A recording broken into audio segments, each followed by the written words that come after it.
All right, guys, welcome to a new chapter. We're going to start with the basics of forex market, forex trading के ऊपर just to give you an idea कि forex market क्या है, foreign exchange में किस तरह चीज़ें चलती हैं, थोड़ा इसकी terminology, इसके margin, pips, leverage जो अंदर यूज़ होते हैं, तो इसकी inner workings sort of ताकि अभी एक foundation अच्छी बन जाए. Then we're going to move on आगे further chapters के अंदर अपने breakdown और technical analysis के ऊपर. So we're going to learn some concepts future videos के अंदर और उसके बाद हम concepts कर लेंगे. हम उसका फिर breakdown भी examples के साथ करेंगे. So let's start with this video. I'm Aussie Trader and I'm going to give you a breakdown on the Forex exchange market and give you an idea of how everything works. So first of all, we've got to realize that financial market is the largest market in the world.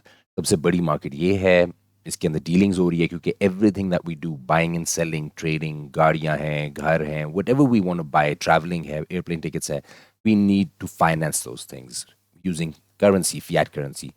और फिर इस वजह से क्या होता है कि there is trillions of dollars daily exchange होती है. Right now the market stands at $6 trillion रफली. ये इसकी डेली ट्रेडिंग है. ऑफ कोर्स हमें पूरा का पूरा एक्सेस नहीं, क्योंकि 6 ट्रिलियन इस तरह होती है कि जब आपके फॉर एग्जांपल अकाउंट्स हो रहे होते हैं बैंक्स के बीच में होता है, there is a retail aspect and then there is a institutional aspect होता है, जिसके अंदर मेजॉरिटी आपकी गवर्नमेंट्स है, बैंक्स, बिजनेस इंस्टीट्यूशंस, ये मार्केट की मेजर चंक को करते हैं. I give you very small example. आप अगर फॉर एग्जांपल कोई इंपोर्टर है, जब वो इंपोर्टर कोई गुड इंपोर्ट करता है किसी भी कंट्री में, अज्यूमिंग हम एग्जांपल देते हैं पाकिस्तान में कोई चीज़ आ रही है यूएसए से, तो जब वो यूएसए में लैंड करती है तो ऑफ कोर्स यहाँ पे क्या होता है कि जो पाकिस्तान में बैठा है ही इज़ गोइंग टू पे इन रुपीज़, लेकिन जो यूएसए में बैठा है उसको तो डॉलर में चाहिए. अब यहाँ के बीच में आ जाते हैं आपके बैंक्स, आ जाते हैं आपकी ये बिजनेसेस आ जाते हैं. So what that individual does is कि वो अपने ऑर्डर की पेमेंट करता है रुपीज़ में. वो रुपी बैंक एक्सचेंज करके जो उनका इन पर्सन होता है जिसने उसको भेजी होती है चीज़ें, उस कंपनी को डॉलर्स के अंदर पेमेंट कर देता है. अब ये हमारी एक ट्रांजैक्शन हो गई जिसके अंदर हमारे रुपी टू डॉलर की एक्सचेंज हो गई. सेम गोज अगर बाहर से कोई फॉरेन एक्सचेंज भेज रहा होता है रेमिटेंस के तौर पे, कोई डॉलर है, दिरहम है, दिनार है, पाउंड है, जो भी चीज़ पाकिस्तान में एज रेमिटेंस आ रही होती है उसको हम रिसीव करते हैं लोकल करेंसी में. अब वो करेंसी फिर से एक्सचेंज हो गई है. ये इस तरह की ट्रांजैक्शंस बहुत मेजर चंक बनाती हैं जो कि फिर मार्केट में प्राइसेस को डिक्टेट करती है. हम एज ट्रेडर्स इनके फ्यूचर्स और इस पे डील करते हैं. सो हम कॉन्ट्रैक्ट्स में कर रहे होते हैं ट्रेडिंग. हम इस साइड पे इन्वॉल्व नहीं है, हम इंडिविजुअल्स के साथ कर रहे होते हैं ब्रोकर्स के थ्रू, जो कि प्रॉब्ली प्रॉफिट और लॉस के लिए बाइंग एंड सेलिंग करते हैं. तो this is how the market moves around $6 trillion a day. So you can imagine कि there is like 8 billion people in the world. उस हिसाब से जब वो डेली अमाउंट होगी, हर मुल्क के बीच में ट्रांजैक्शंस की अकाउंट्स क्लोज हो रहे हैं, चीज़ों की पेमेंट्स हो रही हैं, तो trillions of dollars, and that is a big thing. Also, you have to realize कि foreign exchange market is going to exist. It exists now, it has existed for hundreds of years and will keep on existing. क्योंकि अगर आपकी foreign exchange की market for example, एक लोग कहते हैं ना क्रैश कर जाएगी, स्कैम है, ये है, वो है, वो बिल्कुल गलत इन्फॉर्मेशन इसलिए दे रहे हैं क्योंकि अगर फॉरेन एक्सचेंज की मार्केट क्रैश कर जाए, आपकी पैसे की एक्सचेंज खत्म हो जाए, तो दुनिया की पूरी इकोनॉमी ही दैट मीन्स क्रैश हो जाएगी, जो कि is not gonna happen. It's not possible. There is always measures to make sure कि उस जगह में ना प्रॉब्लम्स ना हो, to take care of these things. और this market kind of dictates everything that happens in the world, इसलिए सब चीज़ों से ज़्यादा बड़ी है. इनफैक्ट इवन स्टॉक मार्केट वगैरह से भी, क्योंकि स्टॉक मार्केट में अगर आपने शेयर्स खरीदने भी हैं, आप पैसे दोगे तो लोग, और वो पैसे करेंसीज होती हैं. ठीक है, moving on, I will give you small example के इसमें कौन कौन से प्लेयर्स कह सकते हैं या इंडिविजुअल्स या people who act. So their governments. अब गवर्नमेंट्स के अंदर आपकी डीलिंग होती है गवर्नमेंट बेसिस पे, जो कि जैसे किसी गवर्नमेंट ने किसी और को लोन दे दिया, या किसी गवर्नमेंट ने किसी से लोन ले लिया, या कोई इन्वेस्टमेंट्स होती हैं, या आपकी डीलिंग अकाउंट्स होते हैं, गवर्नमेंट्स के इंडिविजुअल कॉन्ट्रैक्ट्स भी होते हैं. तो ये इन चीज़ों में आ जाती है. हम ट्रेडर्स जो हैं वो हम अपनी बात कर रहे हैं, इनको रिटेल ट्रेडर्स भी कहते हैं. डे टू डे ट्रेडिंग वगैरह हम कर रहे होते हैं, ये भी आपके ट्रेडर्स के अंदर आ जाते हैं. जैसे आप हैं, मैं हैं, और भी काफ़ी हैं जो फॉरेक्स मार्केट के अंदर बाइंग एंड सेलिंग कर रहे होते हैं. इन्वेस्टमेंट फंड्स, ये हेज फंड्स भी हो सकती हैं, इन्वेस्टमेंट फंड्स भी हैं. इनका बेसिकली काम होता है कि लोगों की इन्वेस्टमेंट्स लेके उनको फर्दर इन्वेस्ट करना होता है प्रोजेक्ट्स के अंदर जहाँ पे ग्रो. इसका एक बहुत सिंपल एग्जांपल देता हूँ कि जितने भी रिटायरमेंट फंड्स होते हैं, पेंशन फंड्स जो होती हैं। अब पेंशन्स ऑफ कोर्स लोगों को थ्रू आउट देयर लाइफ पे होनी, मतलब रिटायरमेंट के बाद पे होनी होती हैं। ये पैसा आता कहाँ से है? पेंशन फंड्स होते हैं, आप किसी इंस्टीट्यूशन को उठा लें, कोई government X Y Z for example, एक गवर्नमेंट का इदारा उठा लेते हैं, एक ऑर्गेनाइजेशन। वो ऑर्गेनाइजेशन जो पेंशन अपने एम्प्लॉयज से लेती कट करती है या एम्प्लॉयज के लिए डालती है, वो पेंशन फंड वो इन्वेस्टमेंट को अलॉट कर देते हैं, इन्वेस्टमेंट फंड्स को। इन्वेस्टमेंट फंड्स उस पैसे से, वो पेंशन फंड के पैसे से प्रोजेक्ट्स के अंदर, अब वो फॉरेक्स के प्रोजेक्ट्स हैं, वो स्टॉक्स के प्रोजेक्ट्स हैं, वो कंस्ट्रक्शन के प्रोजेक्ट्स हैं, वो उस हिसाब से कंपनीज और उनमें इन्वेस्ट करते हैं, जिसकी वजह से वो पैसा ग्रो करता है। जब पैसा ग्रो करता है तो आप clearly you know what happens then, future में उसी को विड्रॉ करके उन लोगों को पे आउट कर रहे होते हैं। That is how money keeps growing. और one thing I have to learn is, इस वजह से, because there is always going to be more people coming in the market, there are going to be more people working, job ज़्यादा होंगी, create होंगी, तो वो लोग पैसा, कंट्रीब्यूशन बढ़ती जाएगी। जब कंट्रीब्यूशन बढ़ती जाएगी, वो पैसा स्टॉक मार्केट में, करेंसीज मार्केट में, क्रिप्टो मार्केट में जाएगा। दैट मीन्स वो ओवर द लॉन्ग रन ये मार्केट्स ग्रो ही करेंगी। इनमें डिप्स आते हैं, बुल रन और बेयरिश मार्केट, बुल मार्केट, ये आती हैं चीज़ें, लेकिन ओवरऑल अगर देखा जाए, let's say 50 years ago, 60 years ago, उससे आज देखा जाए तो मार्केट ऊपर है। इसी तरह आज से 50 साल बाद भी मार्केट ऊपर ही होगी।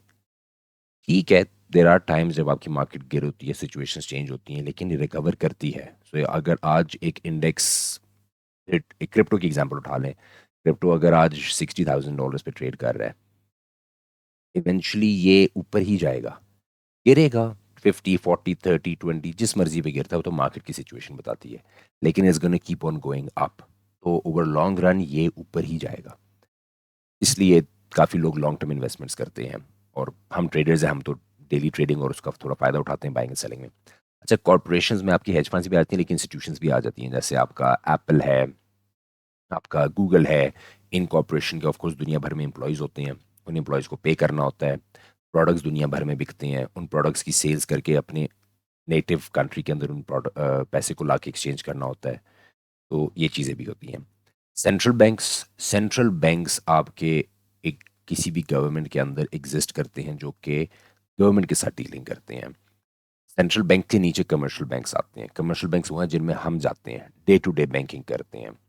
अब जैसे पाकिस्तान के अंदर एग्जांपल उठा लें तो आपका UBL is a commercial bank, जो कि कमर्शियल क्लाइंट्स या इंडिविजुअल से डील कर रहा है। पीछे आपका जो स्टेट बैंक है वो सेंट्रल बैंक है। सेंट्रल बैंक और भी हो सकते हैं, अगर गवर्नमेंट अलाउ करती है उनको करने के लिए, ऑपरेट करने के लिए लाइसेंसेस देती है। वो सेंट्रल बैंक ज़्यादातर गवर्नमेंट, जैसे फॉर एग्जांपल सेंट्रल बैंक को पैसा देती है कि आप, हमने प्रिंट किया मनी, मार्केट में आपने पैसे को इशू करना है, या थोड़े रूल सेट करने हैं, या पॉलिसी सेट करनी है, तो ये पैसे की सप्लाई को कंट्रोल करते हैं। और so how the chain works is, मैं एग्जांपल दे देता हूँ, एक बहुत सिंपल, कि the government prints money, the government gives central bank the money, central bank वो पैसा कितना इशू करना है, कितना नहीं करना, वो कमर्शियल बैंक को देता है। कमर्शियल बैंक से फिर हम नॉर्मल लोग उसको एक्सेस करते हैं, या कॉरपोरेशंस उनके लोन्स लेती हैं, या उसमें इन्वेस्ट करती हैं। हमें जब वो पैसा आता है, वो इन्वेस्टमेंट फंड्स में डाल देते हैं। So it's like a whole circle, जैसे ये व्हील बना हुआ है ना, ये सारे एक दूसरे से इन्वॉल्व होकर चल रहे होते हैं। Moving on, so I come down, liquidity providers क्या होते हैं? सो मार्केट मेकर्स वो हैं जो कि बुक के अंदर, जैसे मैंने आपको एग्जांपल दिया था कि जो सेंट्रल बैंक्स हैं, वो भी सॉर्ट ऑफ एक लिहाज से हम सूडो मार्केट मेकर्स कह सकते हैं उनको। मार्केट मेकर्स में जो मार्केट को डिक्टेट कर रहे होते हैं, ये पैसे बाइंग एंड सेलिंग कितनी है, क्वांटिटी कितनी आ रही है, प्राइस क्या होनी चाहिए, ये बुक के ऊपर चीज़ों को देख के। लिक्विडिटी प्रोवाइडर्स भी कहते हैं, इनका बहुत मेन रोल है फॉरेक्स मार्केट के अंदर, क्योंकि इनका जो मेन काम होता है कि ये आपके गो बिटवीन एक्ट करते हैं, रिटेल ट्रेडर्स, ब्रोकर्स, और आपकी सिक्योरिटीज मार्केट में कंपनीज के साथ। लिक्विडिटी प्रोवाइडर्स के थ्रू ही वो शेयर्स हो गए, या किसी मनी की, करेंसीज की डिस्ट्रीब्यूशन चल रही होती है। आपका जो भी ऑर्डर आप ब्रोकर पे प्लेस करते हो, वो ब्रोकर एलपी पे जाता है, जो लिक्विडिटी प्रोवाइडर होता है। लिक्विडिटी प्रोवाइडर उस ऑर्डर को फिल करता है। एक करेंसी है नहीं है, देनी है नहीं देनी, कितनी देनी है, हम इस वक्त इतने ही दे सकते हैं। तो ये चीज़ है।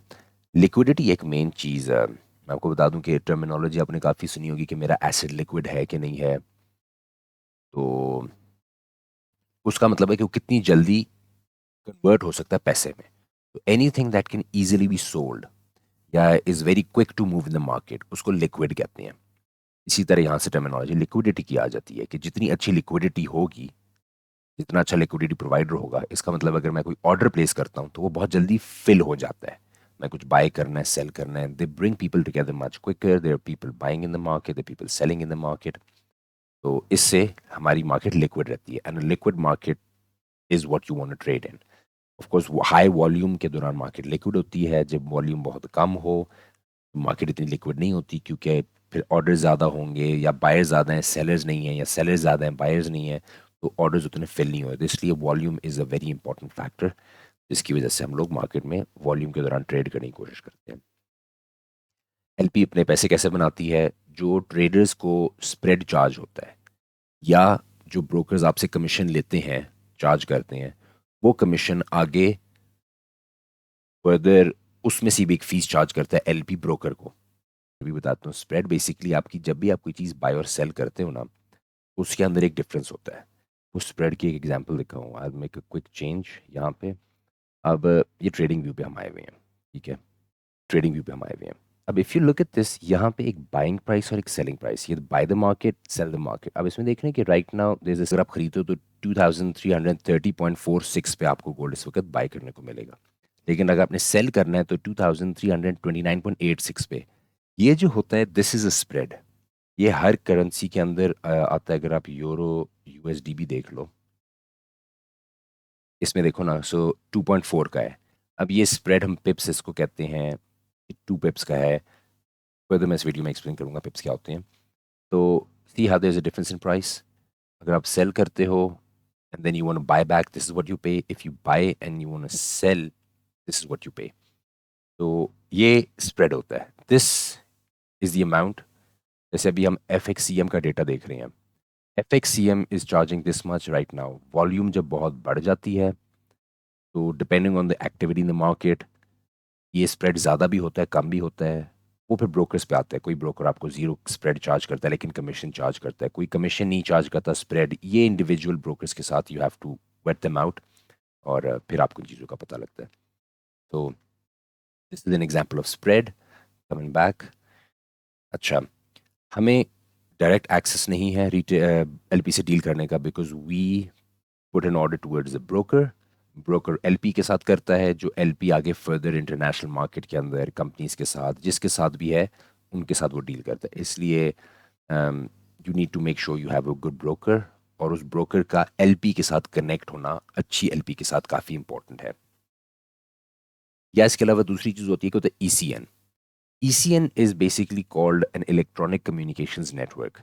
ईसीएन में वो ब्रोकर्स होते हैं जिनका नेट, जो डायरेक्ट जो नेटवर्क है उससे कनेक्शन है, तो वो ऑर्डर्स में वाया सिस्टम, इनकी एग्जीक्यूशन स्पीड काफ़ी अच्छी होती है, इनके स्प्रेड्स कम होते हैं, because they don't have to pay an LPA commission.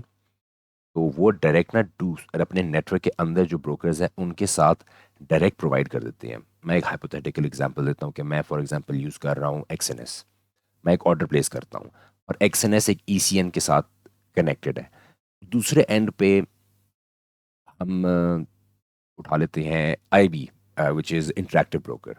उधर कोई और ऑर्डर प्लेस करता है, ये दोनों आपस में ही मुझे कनेक्ट कर देते हैं। तो इसमें क्या होता है कि बिकॉज एक एलपी इन्वॉल्व नहीं होती, तो मेरी स्पीड ऑफ एग्जीक्यूशन, बिकॉज कोई थर्ड पार्टी नहीं है, डायरेक्ट बीच में ही वो कर रहे हैं, तेज़ है, जिसके अपने फ़ायदे हैं एग्जीक्यूशन स्पीड के। और उसमें वो एक अपनी लिक्विडिटी बनी होती है, वो भी सॉर्ट ऑफ एलपी ही होती है, लेकिन एक अपनी लिक्विडिटी ब्रोकर्स के बीच में बनी होती है। तो वहाँ पे हम लोग अपनी स्प्रेड कम और फीस कम देते हैं, because then there is no third parties involve, so it kind of saves you a lot of money.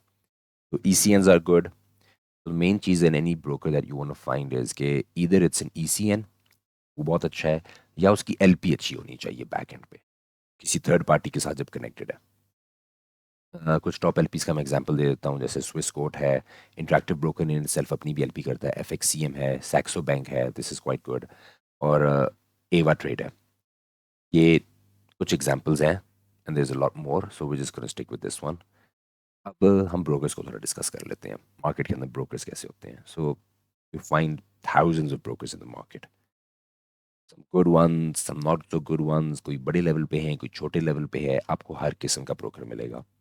Broker की डिटेल्स वेट करना, ये जैसे मैंने बताया कि आप डिफरेंट चीज़ों को देखते हैं, जैसे see there is like an image, is that just an example of a fraction of brokers in the market. तो what you have to do is कि पहले तो आप ये देखते हो कि उसकी फैसिलिटीज़, वो कौन से इंस्ट्रूमेंट्स में डील कर रहा है, वो आपको क्या क्या प्रोवाइड कर रहा है, वो एलपी से कनेक्टेड है या वो ईसीएन है, अगर एलपी से कनेक्टेड हो तो किस एलपी से कनेक्टेड है, वो किस जुरिस्डिक्शन में रजिस्टर्ड है, वो किस सिक्योरिटीज़ या जैसे एसईसी है, यूएसए की सिक्योरिटीज एंड एक्सचेंज कमीशन है, वो किस पॉलिसीज या किस ऑर्गेनाइजेशन के नीचे है, उसकी लाइसेंस नंबर देखने होते हैं। ये काफ़ी चीज़ें होती हैं जो कि मुश्किल नहीं है, दे वेरी इजी, सारी इन्फॉर्मेशन अवेलेबल होती है। बस ये है क्योंकि अच्छा ब्रोकर होगा तो आपको विड्रॉल में प्रॉब्लम नहीं होगी, आपको ऑर्डर एग्जीक्यूशन में प्रॉब्लम नहीं होगी, आपको स्लिपेज का नुकसान नहीं होगा, आपको स्प्रेड्स अच्छे मिलेंगे, कमीशंस कम देने पड़ेंगे। तो there is a lot of advantages. हम ये भी डिस्कस कर लेते हैं कि their different type of accounts. पहले मैं ईसीएन का बात कर लेता हूँ। ईसीएन तो ऑफ कोर्स जैसे मैंने बताया कि ECN is a good very fast execution. हाँ ये है कि उसके अंदर स्प्रेड जब कम होगा तो थोड़ी आपको फी देनी पड़ेगी, लेकिन कमीशन फी ज़्यादा, लेकिन आप उसमें बचा लेते हो।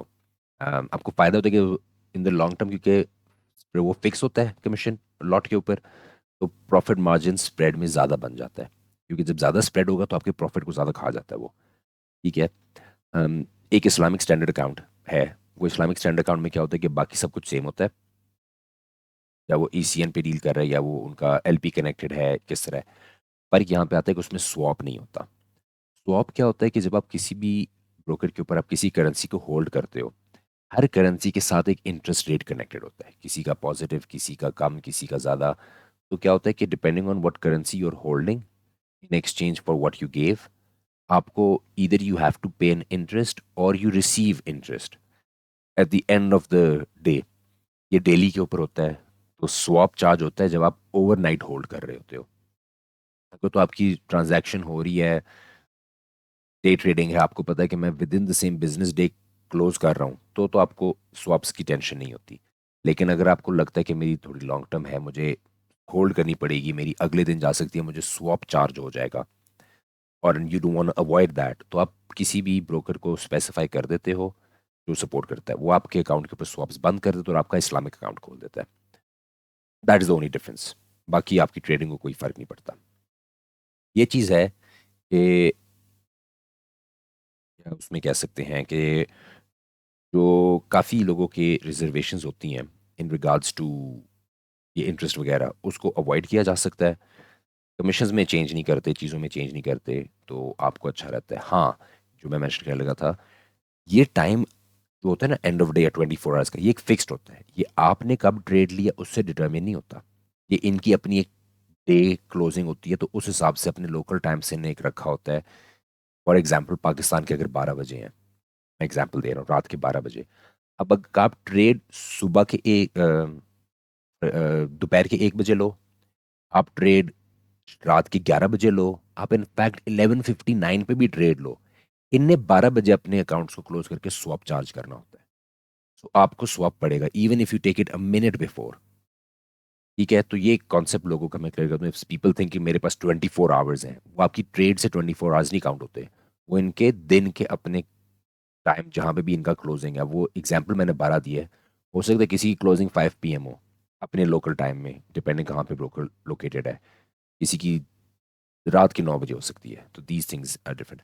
Raw spread accounts, see raw spread account क्या होता है कि एक तो इसके अंदर व्हाट दे डू इज वो लोएस्ट पॉसिबल स्प्रेड्स आपको देते हैं, 0.1 पिप्स तक भी जाते हैं, तो प्रीटी मच इज 0 पिप समझ लें।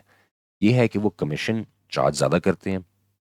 तो इस चीज़ में एक अच्छी चीज़ होती है, this is almost, it's not an exact zero spread account, but it's almost close to a zero spread account. Raw spread के अंदर आपकी लोएस्ट पॉसिबल स्प्रेड्स होती हैं, कमीशन हाई होता है।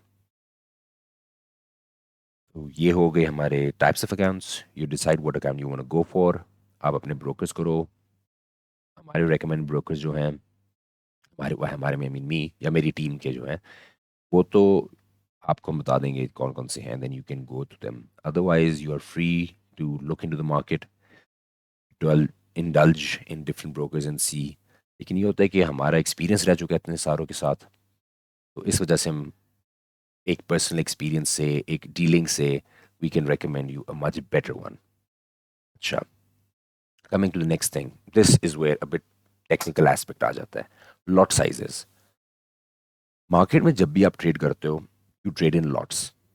लॉट्स के अंदर जैसे इधर दिखाया हुआ है कि एक नैनो है, माइक्रो, मिनी, स्टैंडर्ड। ये यूनिट्स डिटर्मिन करते हैं किसी भी चीज़ के। ये करेंसीज के लॉट साइजेस हैं।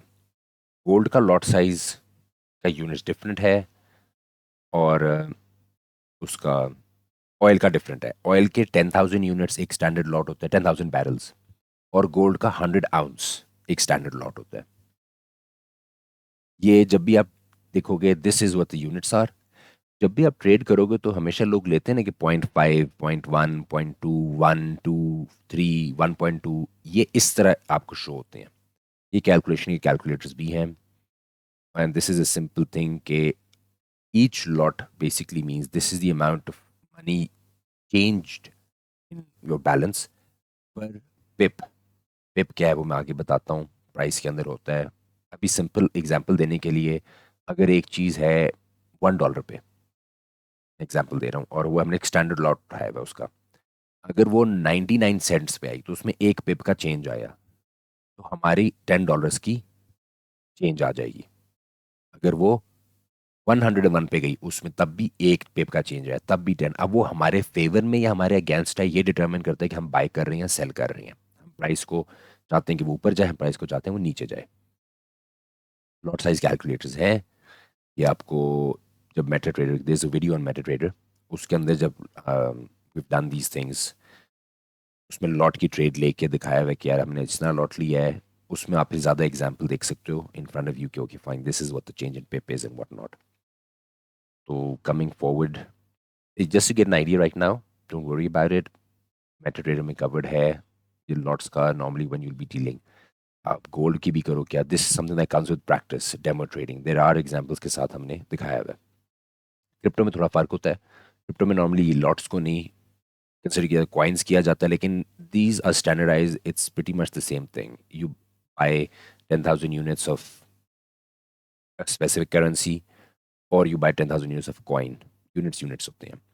ये चीज़ है कि ये मैं आपको इसलिए समझा देता हूँ, करेंसीज में ये इसलिए इंपॉर्टेंट है बिकॉज व्हेन यूर एक्सचेंजिंग, इतनी छोटी अमाउंट पे ना गेन होता नहीं है। क्योंकि अगर आप एग्जांपल उठा लें, एक्सचेंज बिटवीन यूरो और यूएस डॉलर वो 1.0834 करके जब होता है ना, तो उसमें आखिरी पे जब चेंज होता है ना, वो फॉर एग्जांपल अगर आप $100 को भी चेंज करो यूरो में, वो बहुत ही negligible difference, is like 1 cent. So this is not profitable. You need to be holding a lot of currency for actually for it to make a difference, अगर आपने ट्रेडिंग करनी है। आई एम श्योर आप लोगों ने पाकिस्तान में भी देखा होगा कि अगर डॉलर फॉर एग्जांपल ₹1 ऊपर जाता है, अब मेरे पास अगर $100 भी मैंने होल्ड किए हों, तो ₹100 विच इज़ निग्लेजिबल। मेरे पास ज़रा अच्छी हेफ्टी अमाउंट होगी, मे बी $100,000, फिर ₹1 के चेंज पे मैं कह सकता हूँ कि यार हाँ, I made some good money. तो इसलिए बहुत बड़े लॉट्स में ट्रेड किया जाता है यूनिट्स को। तो उनको समराइज करके लॉट्स में डाल दिया, यूनिट्स उसके ज़्यादा हैं, ताकि मूवमेंट का कोई फ़ायदा हो।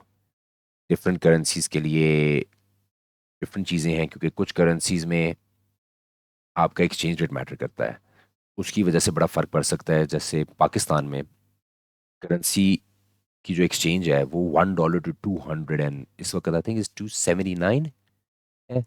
तो ऐसी करेंसीज में ₹1 भी चलो मैटर करता है, लेकिन देर अदर करेंसी जहाँ पे यूएसए वगैरह में है, वहाँ पे बहुत नेग्लेजिबल ये चीज़ आप साथ देखोगे। लेकिन what I want you to understand right now is, ये यूनिट्स होते हैं, उनको हम लॉट काउंट करते हैं। We need big amount to actually be able to make some profit, वरना छोटों में फ़ायदा नहीं। लर्निंग आप इधर से शुरू करते हो, micro, then you make your way up to mini and then standard lot.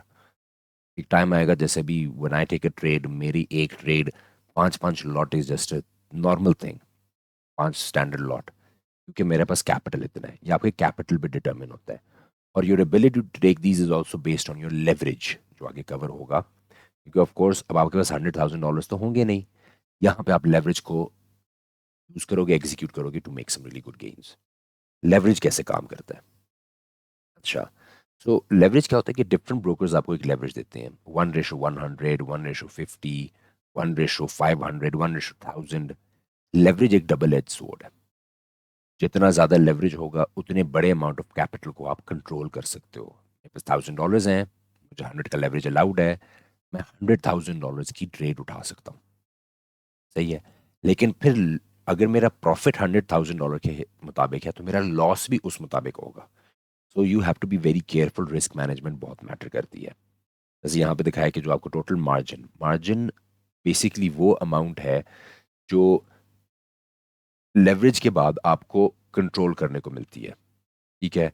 जो फाइनेंशियल आपने $1,000 आपका बैलेंस है, this is what you deposited, आपको 100 का लेवरेज ब्रोकर ने दिया। Now they're allowing you to control $100,000 का, ये क्रेडिट रिस्क लेने को तैयार है। लेकिन इसमें आपने एक चीज याद रखनी है कि अगर लॉस में जा रहा होता है ना आपका अकाउंट, तो पहले तो चलो होते थे, लेकिन अब उन्हें ऑटो स्टॉप्स लगाए होते हैं ब्रोकर्स ने, वो नेगेटिव में नहीं जाने देते। So once you start losing $1,000, वो आपकी ट्रेड ऑटोमेटिकली क्लोज कर देंगे। सो अपने 99,000 जो उन्होंने आपको एक्सेस दिया उसको रिस्क पे वो नहीं डाल रहे। ठीक है। तो इसी तरह देखना, तो अपने इसको देखना होता है कि फिर जितना प्रॉफिट बढ़ता है उतनी जल्दी लॉस भी बढ़ सकता है। You have to be very careful with it. आप माइक्रो लॉट से स्टैंडर्ड लॉट तक जा सकते हो। बेशक आपके पास 1,000 है, लाजमी नहीं है कि आपने 100,000 ही लेना है। आप अपने मार्जिन में से 5,000 यूज़ कर लो, 10,000 यूज़ कर लो, 2,000 यूज़ कर लो, 80,000 यूज़ कर लो। वो आपकी रिक्वायरमेंट के ऊपर है। तो 1 to 100 is a very standardise, calculation भी आसान रहती है, आपको ट्रेड करने में भी इशू नहीं होता। तो मैं पर्सनली खुद 1 to 100 यूज़ करता हूँ। जो एक तो मैंने साइड पे रखे हुए हैं वेरी हाई रिस्क अकाउंट्स, जो मेरे पास क्योंकि मल्टीपल है, कुछ मेरे एक स्टैंडर्ड ट्रेडिंग है, कुछ मेरी हाई रिस्क स्ट्रैटेजीज के साथ हाई रिस्क अकाउंट्स है, वहाँ पे मेरा 1 to 500 का लेवरेज भी यूज़ होता है। लेकिन I have experience, I have time that I put into the market, I have learn these things.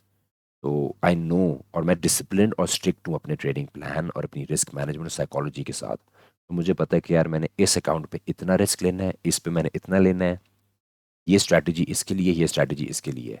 मैं उनको ओवरलैप या कंफ्यूज नहीं करता। रोबोटिकली, मैकेनिकली मैं थिंकिंग प्रोसेस रखता हूँ अपना। And that is what trading में, ये अगर आप कर लो तो that's where you really make money. तो ये चीज़ is very important low leverage. ये मार्जिन आ जाता है थोड़ा, इसको मैं फिर एक्सप्लेन और भी कर दूंगा, लेकिन this is with the time जब हम प्रैक्टिस करेंगे ना डेमो में। There are videos, there are break down number trades as well in the course.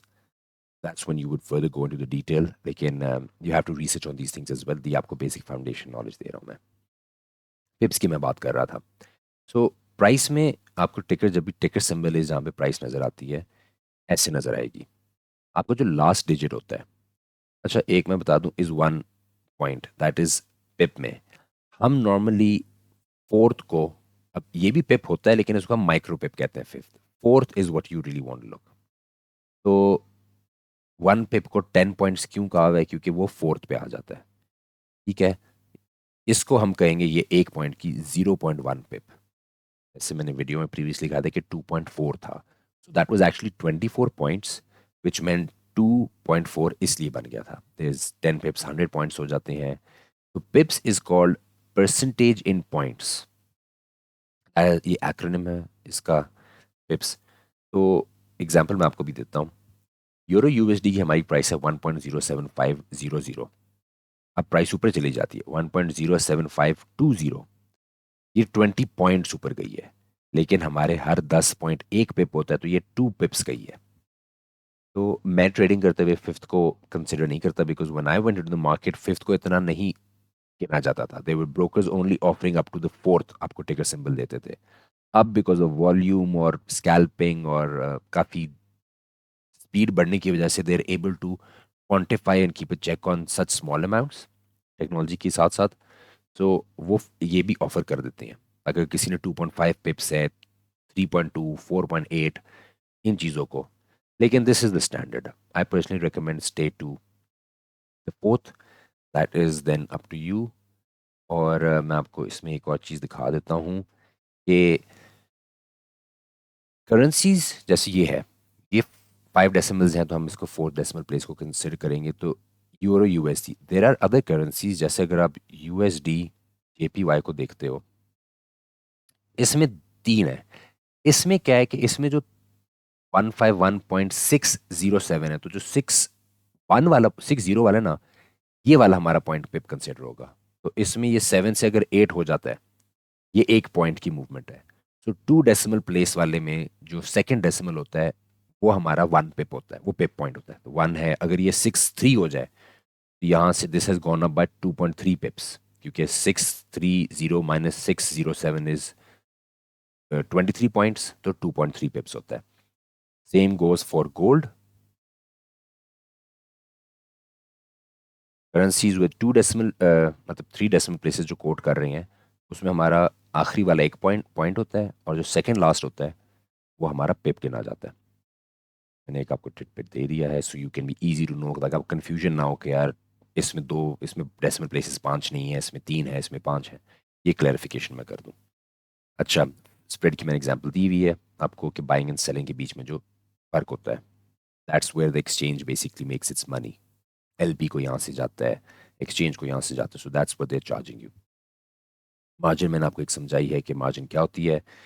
Margin का एक बहुत आसान तरीका है, trade size divide by leverage. आपको बताती है कि आपने कितना मार्जिन यूज़ किया है. मार्जिन जो आपके अकाउंट के ऊपर होता है, ये डेमो में आप देखोगे, मैं इसको डेमो में डिस्कस भी किया हुआ वीडियो के अंदर. ये जो मार्जिन आपका होता है, वो फ्लक्चुएट कर सकता है. अलाउड क्रेडिट, क्योंकि अगर आपका बैलेंस कम जा रहा है, ट्रेड नेगेटिव में जा रही है, या आपका ओवरऑल बैलेंस हुआ है, तो मार्जिन की क्वांटिटी चेंज हो सकती है. और अगर आपका प्रॉफिट में जा रहा है, लेट्स से आपका बैलेंस 1000 था, आपने ट्रेड ली, वो ट्रेड बहुत ऊपर चली गई, अब आपका इक्विटी, जो कि बेसिकली आपने ट्रेड क्लोज तो नहीं की, लेकिन आप फिर भी आपका मार्जिन बढ़ जाता है, you can keep adding to your position. ये थोड़ी एडवांस चीज़ है, लेकिन विव कवर्ड इसका काफ़ी एडवांटेज भी होता है. So anyhow, I believe I covered mainly the main aspects in the forex market. Spread, margin, pips, ठीक है, लेवरेज भी मैंने किया है, lot sizes, the some of these things you have to research on your own. कुछ हम detail में और वीडियोस में डिस्कस किया हुआ है हमने. अकाउंट टाइप्स क्या हैं, ब्रोकर्स होते हैं, ईसीएन लिक्विडिटी प्रोवाइडर्स जो हैं इसके अंदर, और how the foreign exchange market थोड़ी सी है क्या. It's one of the best markets, trust me, this is just beautiful. Advantages, 24 hours चलती है. It starts from Monday, goes up to like 5.5 days बनता है, बिकॉज वो टाइम डिफरेंस की वजह से जब वो आती है, so it's almost 5.5 days open रहती है during the week. Unlike stock market जो कि 8 घंटे पर डे होती है, आपके अपने टाइम से डिक्टेट कर सकते हो कि यार मैंने अमेरिकन सेशन ट्रेड करना है न्यूयॉर्क, मैंने लंदन करना है, मैंने एशियन करना है, वो भी आपकी मर्जी है. So you have a lot of flexibility in these things, क्योंकि एक मार्केट क्लोज होती है, दूसरी ओपन होती है, दूसरी क्लोज होती है, तीसरी ओपन होती है, ओवरलैप भी होता है. तो these are lot of advantages to the forex market. आप बाउंड नहीं हो जाते like a fixed 9 to 5. You, because you learn your skill, develop it, polish it, make your strategy, and then you can dictate कि यार okay, I feel like doing it this time, I feel like sitting at this time, मेरी strategy इस time काम कर रही है.